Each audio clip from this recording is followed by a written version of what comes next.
I have experience on both sides of this, and I'm extremely frustrated with Dan Wolken, a national columnist for USA Today,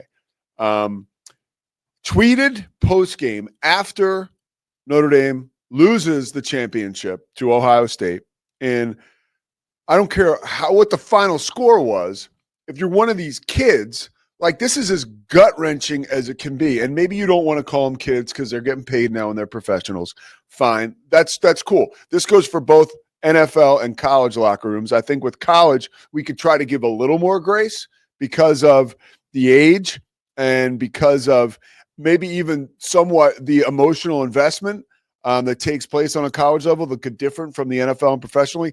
Anyways, Dan Wolken described a tense moment with players yelling at reporters. This was from the locker room. He tweets, bizarre scenes from the Notre Dame locker room, players yelling at reporters, coaches warning people not to ask certain questions. Amateur hour. Okay?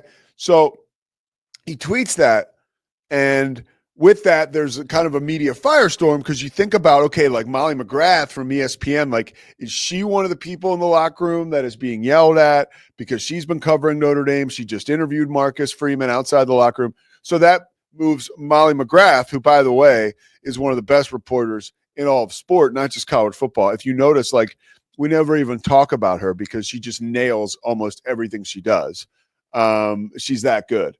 But she has to go and say, well, no, I had a positive experience covering Notre Dame. There was nothing but grace and kindness from Marcus Freeman, blah, blah, blah. Okay, so she debunks that quickly. Dan Wolken, dude, like, beat it. Beat it, dude. Like, that's really my take on that. You cannot assassinate the character. First of all, you're taking a shot at the sports information people who I can tell you are busting their ass in that situation, trying to figure out what side is up because your team just is crushed. Like, they are literally picking up the pieces, right? The dude Andrews from Baltimore, who dropped obviously that huge 2-point conversion, he fumbled earlier. He had another drop. This guy, nobody for the Ravens organization, right? Just the Ravens, not the transfer from the Baltimore Colts. Just the Ravens organization has had more catches than Andrews. He didn't talk to the media after the game. He was not there, and he didn't talk to the media on Monday. Now, let's talk about him. Like, he's a pro, not talking to the media. Like, I can almost get with that a little bit more so than I can with players in the locker room freaking out. So here's my concern, and here's my request for Dan Wolken. Don't go in the locker room, dude. If you can't, if it's going to be too much for you, right? By the way, a coach, it's not their job to facilitate media coverage, but coaches are like human beings. Like, they're upset too. So if maybe a player was asked a question that a coach deemed to be out of pocket, or maybe it was a normal question and the coach freaked out, like, the bullets are flying, dude. Like, I'm not saying should any reporter have to deal with any kind of like verbal or physical assault, like, not at all. Like, and you want to make sure that women are taken care of in those situations. Like, when I was in the NBA doing PR, like, if a woman was in the room and guys were still like undressed, because in the NBA, it's like, it's crazy to think about the fact that locker rooms are open, which this is my overarching point.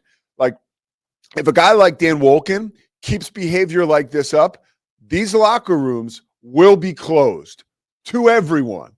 Okay?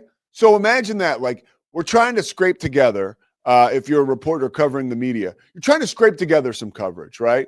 After a game, you're trying to go into the locker room to get some sound after that cooling off period. But it's going to be a live environment. And if you're lucky enough to get players in there, you're going to have to, like, show a little more grace, dude, than saying amateur hour. So you're calling out the Notre Dame coaches, really. And the Notre Dame sports information person isn't even around to probably try to navigate what's going on because there's so much stuff happening. Again, I mentioned the bullets are flying. Like, it is antiquated. The fact that the locker room is open, that 10 minutes after a game, like, after I finish work here, now I'm certainly not compensated like someone in the NBA.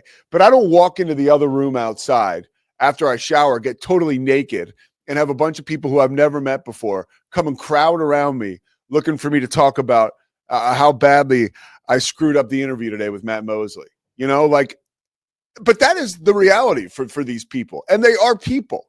They're human beings. So there's so much that goes into this. And so much that's actually probably wrong with the way that it used to be done. 10 minutes after, everybody just goes in the locker room and it's yeah, I get it. You have to meet deadline, but your deadline really isn't as much as it was before. Let's face it. Now you can put your story up whenever you want. There's hardly ever the hard copy deadline like it used to be because we have to get the presses going. It's not like that anymore. 9 times out of 10.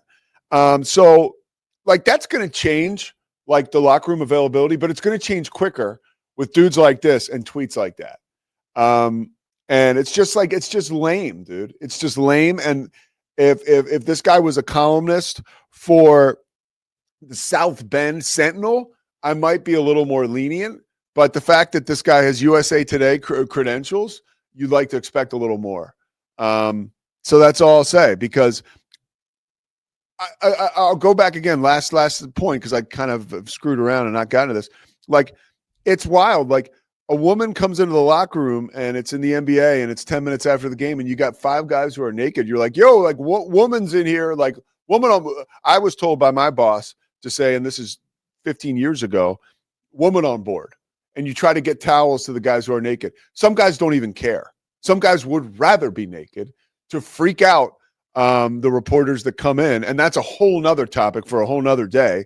But that's the mixture of feelings. These players have voices and there's a collective bargaining agreement and they can collectively bargain to get out of this. In college, I don't know the voices that they have. I really don't know. It's just an expectation maybe, but it's super weird. It's super not normal to get done work and to be naked and to have people come rushing in. And I don't know if that's exactly how it goes down in the Notre Dame locker room after the championship game, but you get my feeling. I have a little bit of experience and education on this whole process.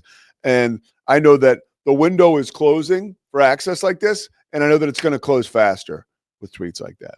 Scotty, do you have anything? No. Okay. You have way more experience than I do in the background and in that world. And I agree with what you're saying. I think my main thing is there's going to continue to be lines between, do we treat college athletes like professional athletes, especially now that those football players are in large part getting paid quite a bit. And I just don't think you do. I think there's different standards. Yeah. I think you can expect a professional to do certain things for the media that you should not expect of college kids. And, and as I think one of your primary points being, dude, you lose a gut wrencher like that. Yeah. And my whole thing 18-year-old, you almost came back, man. And my whole thing is just respect the craft, respect the team you're covering. And if you want to turn to Scotty Swingman in the locker room and say, boy, this is absolute bullshit, that's fine. Yeah. But if you're a writer for the USA Today and you tweet that amateur hour, that's just a bad look. Yeah. It's just lame. Well, and especially when, all due respect to Dan, but there are plenty of college football programs and coaches that I would even hear that accusation and go, yeah, maybe. And Notre Dame's not one of them. No. Marcus Freeman's a constant professional. That organization is top notch. Yeah.